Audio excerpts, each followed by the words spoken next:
Alors ça, ce sont l'ensemble de mes déchets non recyclables, non compostables depuis 1 an.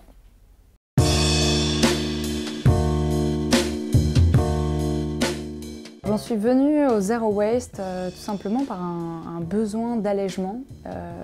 Le fait de se rendre compte qu'on vit avec énormément de superflu et que ça ne nous rend pas forcément heureux. Et au-delà même du superflu, ce sont des choses souvent toxiques. On a des alternatives dès aujourd'hui pour s'y mettre. Pourquoi on ne passe pas à ces alternatives?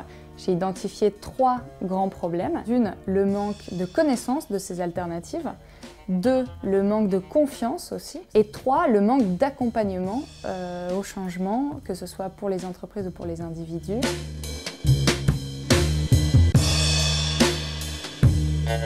Tous mes fruits et légumes qui sont sains, qui sont en vrac, que j'achète au marché. Pour la toilette, c'est très simple. J'ai une brosse à dents compostable avec un dentifrice maison qui est fait avec seulement 3 ingrédients en 3 minutes tous les 3 mois. Je prends ma douche avec un seul savon de la tête aux pieds. J'ai un après-shampoing naturel composé uniquement de vinaigre de cidre et d'eau qui fonctionne super bien.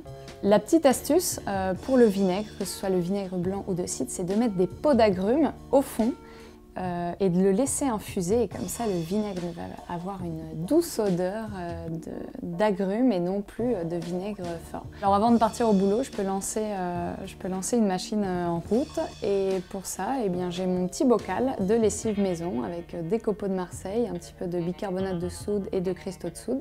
J'en mets 2 cuillères à soupe dans mon tambour avec quelques balles de lavage pour permettre une meilleure aération et un meilleur nettoyage plus écologique et plus économique de ma machine, et c'est parti. En filant le matin, la seule petite différence peut-être avec d'autres personnes, c'est que je n'oublie pas dans mon sac à main de mettre ma gourde, alors soit isotherme, soit une gourde toute simple, d'avoir quelques sacs si je veux passer faire des courses en revenant, et d'avoir une cuillère à thé pour pouvoir prendre mon thé en vrac au bureau, et j'ai toujours avec moi un petit mouchoir en tissu.